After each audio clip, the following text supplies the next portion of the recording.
Então, vamos lá. Meu trabalho, então, está intitulado como Análise Temporal sobre o Território, explorando a coexistência entre a paisagem e a ferrovia desativada, linha São Borja de Itaqui, Barra do Quaraí. Aqui algumas imagens, né, de algumas estações e das paisagens lá do local. A estrutura do trabalho, então, está dividida em 6 capítulos: introdução, revisão da literatura, caracterização geral, metodologia, resultados, considerações e recomendações para futuros trabalhos. Bom, o objeto de estudo, então, é essa linha férrea desativada que conectava os municípios de São Borja. Vocês estão enxergando meu mouse?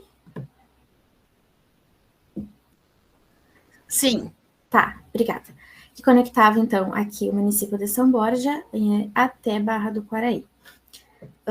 Ela é localizada, então, em municípios que fazem fronteira com a Argentina, através do Rio Uruguai. As cidades aqui de Uruguaiana e Barra do Quaraí fazem divisa com o Uruguai. Essa ferrovia, ela esteve localizada, hoje passa a BR-472 em alguns trechos, aqui em Cinza. Ela se aproxima também. E essa BR-472 é uma das principais vias de acesso aos países do Mercosul. Aqui em marronzinho é a linha férrea que fazia o entroncamento, então, de Santa Maria a Uruguaiana, que fazia, então, conexão com essa ferrovia também em estudo. Bom, a justificativa do trabalho, então, é que devido à falta de planejamento e gestão após a desativação dessa ferrovia, resultou num abandono deste eixo ferroviário, que torna esse patrimônio cultural cada vez mais invisível e fragmentado. O território, então, de estudo da pesquisa onde está localizada essa ferrovia, ele tem uma escassa documentação, assim como a linha em estudo. São encontrados na paisagem alguns elementos materiais ferroviários, em meio a paisagens rurais, como os pontes, as estações, no qual fazem parte, né, dessa história ferroviária da região, pouco registrada até então. Então, a importância desse registro, desse patrimônio ferroviário da região da fronteira oeste do Rio Grande do Sul. O objetivo geral, então, é realizar o registro do patrimônio ferroviário a partir de uma análise sistêmica temporal da paisagem, onde essa ferrovia esteve implantada, para o reconhecimento desse trecho em estudo. Aqui um dos elementos, né, na imagem, um dos elementos materiais ferroviários que eu comentei na justificativa é a antiga ponte ferroviária que conectava o município de Barra do Quaraí ao Uruguai. Hoje, essa conexão é feita a partir da ponte rodoviária, no qual a BR-472, a do Mercosul que eu comentei, passa sobre ela. Bom, para cumprir, então, o objetivo geral, foram elencados 3 objetivos específicos. O primeiro é compreender o território atual, onde está localizada a linha férrea, a partir da leitura das unidades de paisagem. Para isso, são aplicados procedimentos metodológicos como revisão bibliográfica para escolha de variáveis, elaboração da cartografia, sobreposição de mapas. Esse objetivo 1, ele gerou, então, o resultado, um mapa da divisão dessas unidades de paisagem para essa leitura numa escala macro, numa escala regional. Já o objetivo 2, ele busca identificar e caracterizar os elementos socioculturais e biofísicos que compõem essas paisagens próximos às estações férreas. Aqui a gente já vem para uma escala mais aproximada, uma escala local, onde foi realizado, então, um estudo em campo, foi realizado estudo em campo, o registro fotográfico das panorâmicas, identificação de elementos de composições paisagísticas. Então, o resultado foi, então, as fichas de identificação ao nível do observador. O objetivo específico 3, ele busca compreender, então, essa relação da área de estudo da paisagem e caracterizar o patrimônio ferroviário, gerando, então, um resultado, uma discussão em texto da análise realizada nessas 2 escalas, nesses 2 objetivos. O referencial teórico está dividido em 2 capítulos. O primeiro, que é Paisagem e Ferrovia, onde aborda os aspectos ferroviários, morfológicos, paisagísticos e culturais. Ele serve para contextualizar a questão histórica ferroviária até chegar no Rio Grande do Sul e no local de estudo, e também, além da contextualização, para a compreensão do impacto que uma implantação da ferrovia tem na paisagem, né? A modificação da forma dela, dos seus mosaicos, da sua morfologia, dos seus aspectos paisagísticos. No capítulo 2, aborda-se, então, uma análise multiescalar, aplicação para paisagem e ferrovia. Nesse capítulo são abordados, então, apresentado os catálogos da paisagem da Catalunha, que foi utilizado, então, como embasamento teórico, esse método ele foi utilizado como embasamento teórico para a escolha de critérios e variáveis para serem utilizados na escala macro, e também é apresentado a etapa que foi utilizada nessa pesquisa, que são as fichas de identificação, de acordo com os catálogos da paisagem do Parque Sarmiento da cidade de Córdoba. Serve, então, como um método de identificação e caracterização da paisagem na escala urbana local. Todos essas referências utilizadas no capítulo 2 são para embasamento teórico para aplicação do método. Em relação, então, à caracterização dos municípios, onde essa ferrovia ela está implantada, essa caracterização ela é realizada nessa escala macro. São municípios de pequeno e médio porte. Os maiores municípios são, então, São Borja, em amarelinho, em verde Itaqui e Uruguaiana. Consequentemente, a sua atividade de maior impacto, de acordo com o IBGE, é serviço e, em segundo, agricultura. Serviços seriam as indústrias. Já as cidades que têm uma área territorial menor e também uma população bem menor, a sua atividade de maior impacto é agropecuária. Esses municípios eles estão situados no bioma Pampa, então eles têm uma significativa contribuição para a agropecuária e agricultura. O que nota-se também é essa vasta área territorial em comparação ao núcleo urbano, né, que está destacado em amarelinho, todas as cidades que ficam próximas ao rio numa cota mais baixa. Esse perímetro urbano, esse núcleo urbano, não é possível ver nessa escala nesses outros dois municípios que têm uma população menor. Então, parte-se para essa caracterização dos municípios, o mapeamento, então, das unidades de paisagem natural, que foram utilizados os dados da FIPAM e da Agência Nacional de Águas e Saneamento Básico. O que cabe ressaltar nessa cartografia é as duas unidades de conservação que são encontradas nesses municípios. A primeira é a Reserva Natural São Donato, que está localizada no município, entre o município de Maçambará e de Itaqui. Ela está localizada também próxima à estação férrea do Bororé, demarcada aqui, já referenciada, e a de Maçambará também. Ela é cortada pela BR-472. Em 2022, essa unidade de conservação ela ocorreu um incêndio. E por que eu trago isso? Porque é uma coisa que modifica a paisagem, e quando a gente fala de transformação da paisagem, a gente não reflete só aqui, mas também vai refletir nas suas adjacências.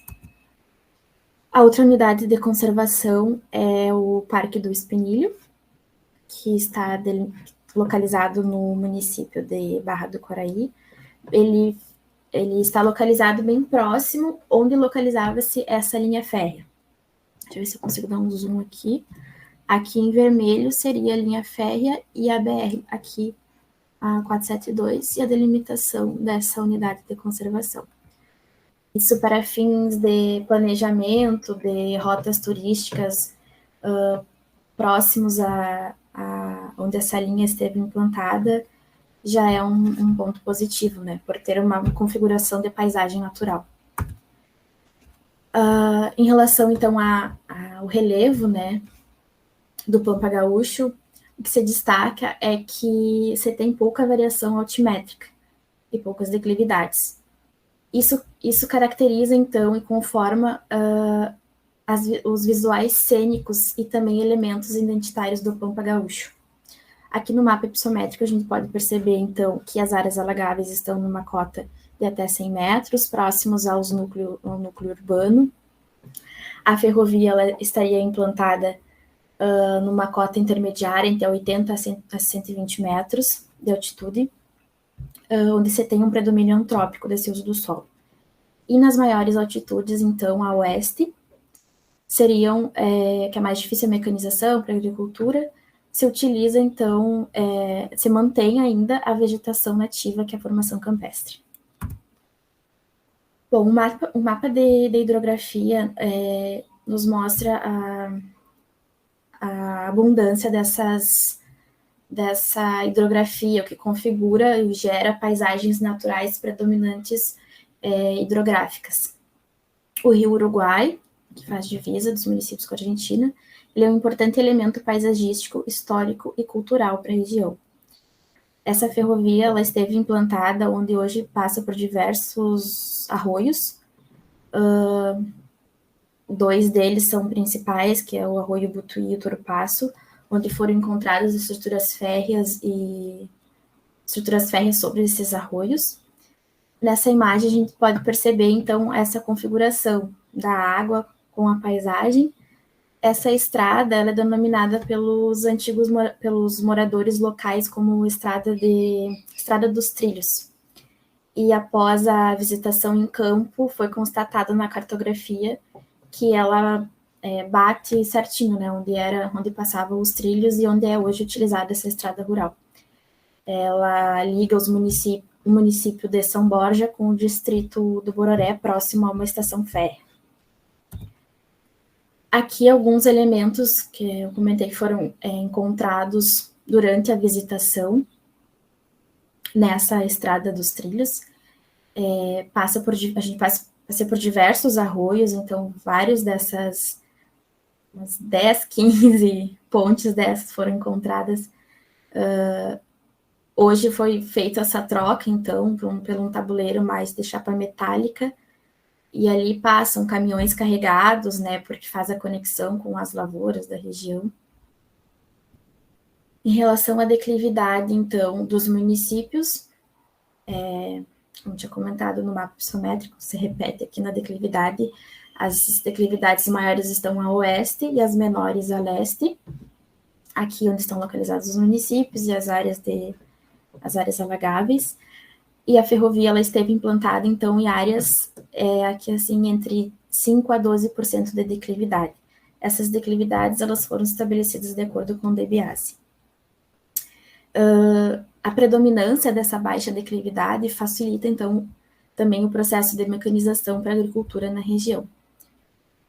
Em relação às unidades geomorfológicas, esse mapeamento ele utilizou os dados, então, de Vieira e Silva, onde ele fala que esses municípios estão situados no compartimento geomorfológico do Planalto de Uruguaiana, o que caracteriza, então, extensos terrenos planos ou modelados em colinas muito amplas e suaves, conhecidas regionalmente por coxilhas, recoberto por uma vegetação estépica. Já no uso e cobertura do solo, esses dados foram utilizados do Map Biomas, são apresentadas a predominância das classes de soja, arroz e outras lavouras temporárias em lilás e roxo e rosa. Esse verdinho seria a formação campestre, uma formação típica da região. Então, essas são as duas classes de maior predomínio nesse tipo de mapeamento do uso e cobertura do solo. Então, a ferrovia ela esteve localizada em áreas predominantemente rurais, em roxo, e o uso do solo, como eu tinha comentado, ele é de acordo com as declividades e hidrografia da região. Os métodos utilizados, então, para essa pesquisa. Para definição e identificação das unidades de paisagem, foi utilizado, então, a etapa 1 dos catálogos da paisagem da Catalunha. Foi aplicado numa escala macro, então, utilizou-se das cartografias apresentadas, para melhor compreender, então, o território onde essa ferrovia esteve implantada. Já no método 2, ele busca caracterizar a paisagem e o patrimônio ferroviário a partir da percepção visual dos elementos da paisagem, aplicado numa escala local. Então, ele foi feito em campo também. E foi realizada, então, a aplicação das fichas de identificação e caracterização dos elementos paisagísticos de acordo com as fichas do catálogo da paisagem do Parque Sarmiento. As etapas metodológicas, então, foram divididas em 5. A primeira refere-se ao referencial teórico. A segunda foi realizada, então, a pesquisa, coleta e compilação de dados, essa busca pela construção da base cartográfica, então, que foram os mapeamentos apresentados na caracterização. Já a etapa 3 e 4 e 5 são apresentados agora nos resultados. A etapa 3, que é a definição das unidades de paisagem, refere-se ao método 1, e a etapa 4 e 5 refere-se ao método 2. A etapa 4, ela foi uma pesquisa em campo, então foi realizado o levantamento fotográfico e também o registro das coordenadas da localização dessas estações férreas e também a captura das panorâmicas.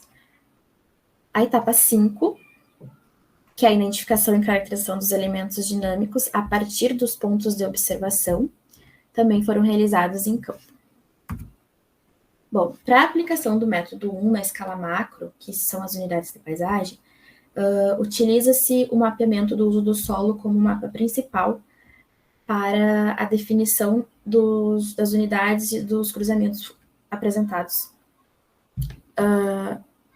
Então, o mapa de uso e cobertura do solo, os dados, eles chegam com essas subclasses, então foi feito um agrupamento dessas subclasses em classes para poder ser realizado, então, essa divisão em unidades de paisagem, onde foram levadas em consideração uma unidade onde tem maior predomínio de formação campestre, uma unidade com maior predomínio de agricultura. E essa delimitação das unidades de paisagem foi realizada em todos os outros mapeamentos.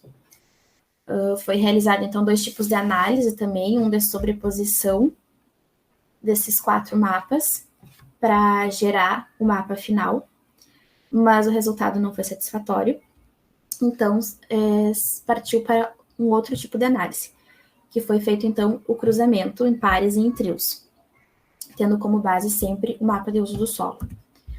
O cruzamento 1, então, sempre tendo como mapa de base o uso do solo, mais natural, o de unidades de paisagem natural e o de hidrografia. O de hidrografia aqui seriam as áreas alagáveis. O cruzamento 2, o do solo e declividade, o cruzamento 3, o do solo, hipossometria e hidrografia, cruzamento 4, unidades de paisagem do uso do solo, padrões de relevo, e após esses 4 cruzamentos, foi realizada a sobreposição, obtendo, então, o último mapa de unidades de paisagem desse território, onde a ferrovia esteve implantada. Realizou-se, então, um quadro das unidades de paisagem em que a ferrovia esteve inserida ou que estavam adjacentes a essa linha, tendo como predominância a unidade de paisagem 4, pelo seu predomínio antrópico, em laranja, onde são encontrados a delimitação da zona urbana dos municípios de São Borja, Maçambará e Itaqui, Uruguaiana. A unidade de paisagem 2, ela apresenta áreas mistas com predomínio de vegetação nativa. A unidade de paisagem 5, que é esta daqui, ela tem como um elemento principal a reserva São Donato, que é uma das unidades de conservação. Ela é composta, então, por áreas de vegetação e banhados típicos da região, configurando, então, essa paisagem natural e cênica. E a unidade de paisagem 10, que é essa aqui, que representa quase em sua totalidade o município de Barra do Quaraí e um pouquinho de Uruguaiana. Também conta com uma unidade de conservação do Parque do Espinilho. Bom, a aplicação já do método 2, realizado esse mais em escala macro, agora partindo para o local, ele é, então, para a caracterização da paisagem e do patrimônio ferroviário, a partir da percepção visual dos elementos da paisagem. Então, foi feito o estudo em campo para o georreferenciamento dessas estações. Ao todo, foram identificadas 8 estações. Essas estações férreas, quando utilizamos, então, as plataformas de busca como o Google, o Earth, apenas como uma análise exploratória, né? Ou como uma pessoa mesmo que quer conhecer uma estação férrea dessa região, vou colocar no Google, é a primeira coisa que a gente utiliza. Uma das. Então, foram encontradas apenas nessas plataformas de busca a estação férrea 1, a 6 e a 8, que são as que estão localizadas nos municípios. Já as que estão localizadas em áreas rurais, elas não foram encontradas nessa busca, nessas plataformas. E então decidiu-se primeiro como que eu ia encontrar onde é a localização dessas estações. Primeiro foi feita a busca, então, pelo nome de todas as estações férreas que compunham essa linha, e foi sendo realizado o percurso durante toda essa extensão para encontrá-las. E depois, então, foi feita uma segunda visitação para fazer uma busca exploratória nesse trecho. Aqui o método, aqui uma imagem referente ao que eu tinha comentado sobre a busca da estação. Eu coloquei no Google Estação Férrea de Itaqui, que é um dos municípios em estudo, né? Ela não te dá a localização exata, ela apenas te dá a delimitação. Então, se eu quero ir conhecer, fica um pouco mais difícil. Como eu conheço um pouquinho da área, eu coloquei um zoom, eu sabia que ela ficava aqui nesse parque, e eu sei que ela fica aqui assim. Só que se eu clicar, ela não me dá o nome da estação, ela me dá o nome do que é hoje, ela é o Museu Emérito José Veloso. Então, para melhor compreender, após essa identificação e georreferenciamento das estações, parte-se, então, para as fichas de identificação, que é uma análise mais na percepção visual, para compreender a relação da paisagem com o patrimônio edificado, mais em específico com essas estações férreas. Aqui a estação férrea de Itaqui foi como exemplo que eu trouxe no outro slide, do exemplo de busca. Bom, a aplicação das fichas de análise, então, ela seguiu as fichas de identificação do catálogo do Parque Sarmiento. Então, o método, basicamente, é você você registrar imagens panorâmicas em 360 graus. Foi adaptado, então, para cada estação. Eu localizei o eixo principal dela, e a partir disso realizei 180 graus e depois mais 180 graus. Então, me gerou a panorâmica do ponto 1A e ponto 1B. O estudo, esse método, ele começou sendo aplicado na estação férrea 1 até a estação férrea 8. E essas panorâmicas, elas se repetem, então, na parte da frente da estação, que antigamente no seu funcionamento seria o fundo da estação, né? E na parte dos fundos da estação, aqui. Esse ponto laranja é onde eu estava e onde eu fiz a captura por essa panorâmica. E a gente consegue identificar, então, numa escala mais aproximada, os elementos de composição, o tipo de vegetação, o seu porte, se o entorno está edificado ou não, a infraestrutura e, sobretudo, o estado de conservação dessas estações, visto que esse inventário ele foi realizado em 2002. Então, esse estudo em 2023.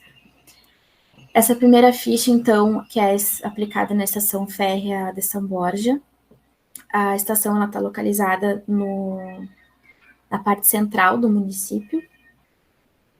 A outra estação que foi inventariada também é a estação férrea de Maçambará. Localiza-se mais ao norte da malha urbana, em vermelho onde a ferrovia passava. Aqui também. Essas fichas, elas foram aplicadas em todas as outras estações. A estação férrea de Maçambará está mais bem conservada, vamos ver as outras.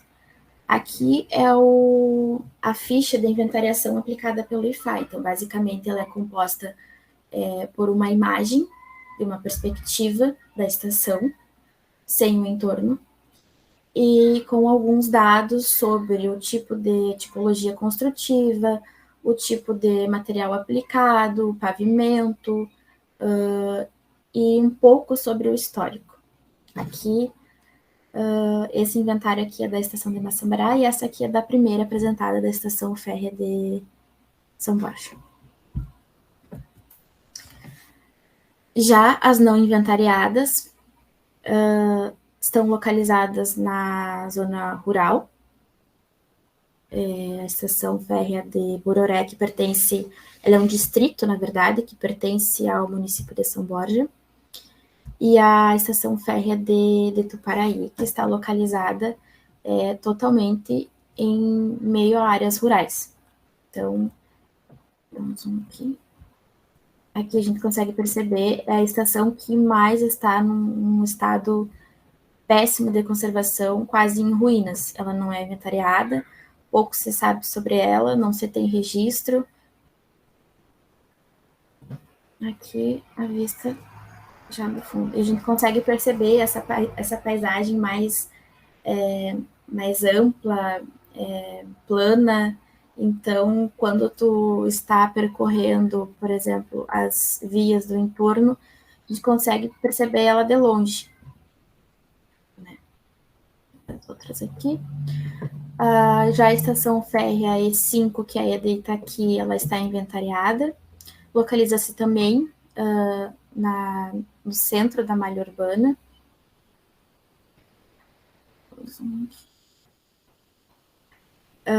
Essa estação é que apresentou um dos entornos mais com mais componentes estáticos e dinâmicos da paisagem, né? Essa estação é uma das únicas também que a sua fachada principal, que era utilizada antigamente, né, onde passavam os trilhos do trem, hoje ela é voltada para a via, né?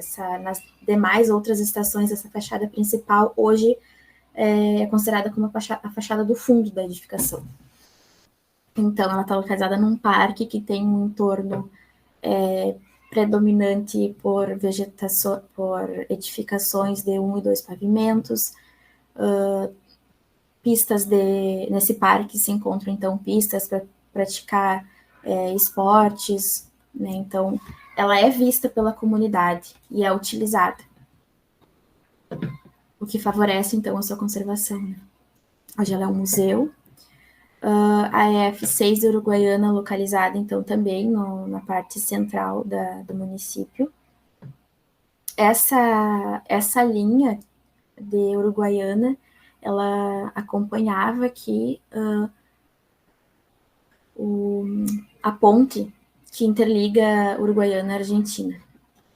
A dissertação trouxe algumas imagens até da ponte ao lado do eixo da ferrovia ao lado da ponte rodoviária. A estação férrea de Uruguaiana, então, o uso dela hoje são setores da saúde da prefeitura. É um entorno pouco edificado também, essa fachada de acesso principal para a edificação. Conta também com um estacionamento amplo. Já aos fundos da estação, você tem um amplo pátio também. Algumas edificações de uma altura maior também no seu entorno.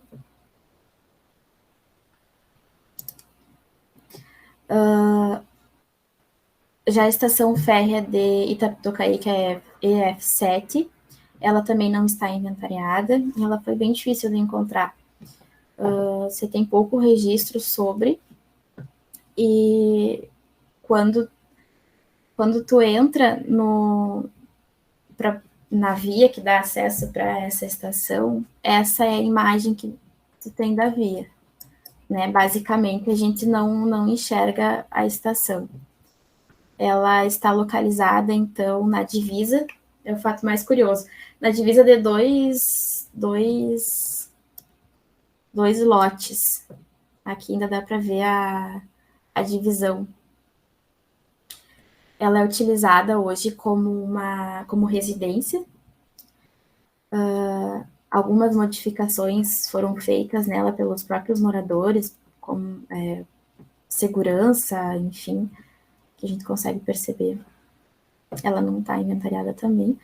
Aqui o método já mudou um pouquinho, não foi realizado a aplicação da panorâmica, devido à falta da distância também, e por ter uma barreira aqui, né, de divisão desses dois lotes. Esse nome, Itapitocaí, foi encontrado uma placa com esse nome no Museu do Trem, quando eu fui fazer a visitação, e a partir disso eu comecei a busca pela localização dela. Então, sabia que tinha essa vila, Itapitocaí, conversei com moradores locais e consegui chegar a essa localização, e agora, então, foi feito já o referenciamento demarcando a sua localização. Essa linha férrea, ela passava aos fundos dos lotes das residências que tem hoje nessa vila. Ela pertence, então, ao município de Uruguaiana. E a última estação férrea é a EF8. Ela está inventariada, que é a EF Barra do Quaraí. Logo que entra na cidade, já é fácil de identificar, visto que a fachada principal dela é voltada por essa BR do Mercosul, mas o estado dela não está num bom estado de conservação. Já o método não foi possível ser aplicado na fachada do fundo devido à falta de acesso. Bom, aqui o trecho, então. O trecho ele foi dividido em trecho 1 e trecho 2. Primeiro foram realizadas visitas exploratórias, de reconhecimento do local, mas depois da definição do método para ser aplicado, foi realizada, então, a visitação no primeiro trecho, que partia de São Borja a Itaqui. Esse trecho ele foi realizado por estradas rurais, no qual pertence as imagens que eu apresentei das pontes sobre os arroios, são encontradas nesse trecho. A gente consegue perceber também nesse mapa que a linha férrea seria em vermelho. Então, você teve esse cuidado para tentar o máximo possível ir próximo aonde passava a linha. Mas aqui, por exemplo, não se tinha mais acesso. Essa linha, ela hoje está localizada em meio a plantações, então não se tem acesso nem por estrada rural. O trecho 2 seria de Itaqui à Barra do Quaraí. Então, foi feita a visitação em campo dessas estações, e durante o percurso tentou seguir, né, aqui em vermelho seria a linha, tentou seguir esse percurso, mas não tinha acesso por estradas também. E eu pensei que fosse mais, se fui indo. Até então, o percurso ele foi um pouco maior do que o planejado, mas acabei encontrando, então, mais uma estação férrea, que é a de Plano Alto, que ela também não está inventariada e também não está em bom estado de conservação, mas ela não foi incluída nos métodos por não fazer parte da linha em estudo, mas eu trago ela no meu diário de bordo, ressaltando a importância do seu registro em futuras pesquisas, né? Bom, com base nisso, então, as considerações finais é que interpreta-se que, a partir da escala macro e local, é possível compreender que essas duas escalas elas se complementam, que as informações da escala macro para local elas se complementam, mas elas são de diferentes percepções, E então é importante abordar essas duas escalas nesses dois métodos, e também a urgência em ações para registro da memória e para intervenção nas estações férreas que encontram-se no estado precário de conservação e que não estão registradas. Também concurso sobre as paisagens cênicas, né, para o incentivo para o turismo rural. Sugestões para futuras pesquisas, então, realizar um levantamento histórico-arquitetônico de todas essas edificações e dos seus elementos, realizar também uma análise de uso e ocupação próximos à ferrovia, numa escala mais aproximada, e também uma elaboração de um método para registro das memórias e da comunidade local. E é isso. Muito obrigada.